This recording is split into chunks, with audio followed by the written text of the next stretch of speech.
Hi everyone, my name is Allison Clare. I am a silk who specialises in financial crime with a particular interest in insider dealing. And today I'm going to be talking to you about an introduction to the criminal offence of insider dealing and touching upon some issues which, in my experience of criminal trials, arise most often. Now, there is quite a lot to get through, because as you will see in a moment when we start going through the criminal offence, it is quite an intricate offence with lots of interconnecting moving parts. And for what it's worth, I think the statutory provisions are rather badly drafted, as you'll see when we go through, in that we have to jump back and forward within the relevant part of the statute to make sense of the offence. So it's not the easiest read, but I hope you're feeling fresh and on the ball. And we will not be able to cover every single aspect of the insider dealing offence because it is complicated and has a lot of small definitional sections, but we will cover the basics, and I hope it will be a sound introduction to understanding the criminal offence.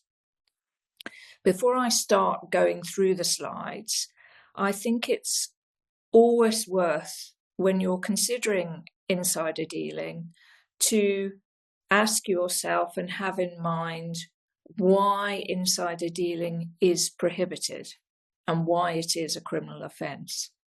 The main reason, of course, is a simple one, really. The market in shares must be a level playing field.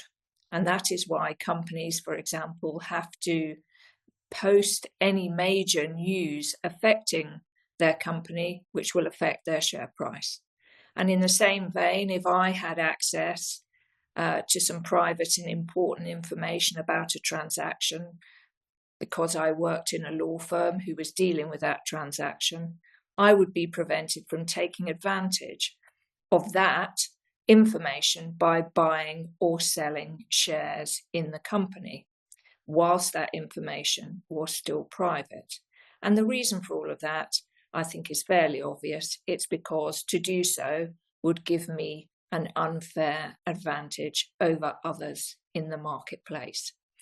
But it's always worth bearing in mind the reason, when you come to look at the detail of the statutes, the reason why it is a criminal offence, and it's an important touchstone to understanding all the definitions that we're going to be looking at.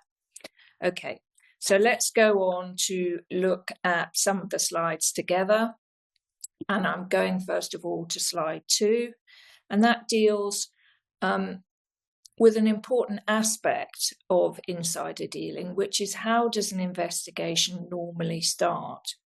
And although I am talking today just about the criminal offence,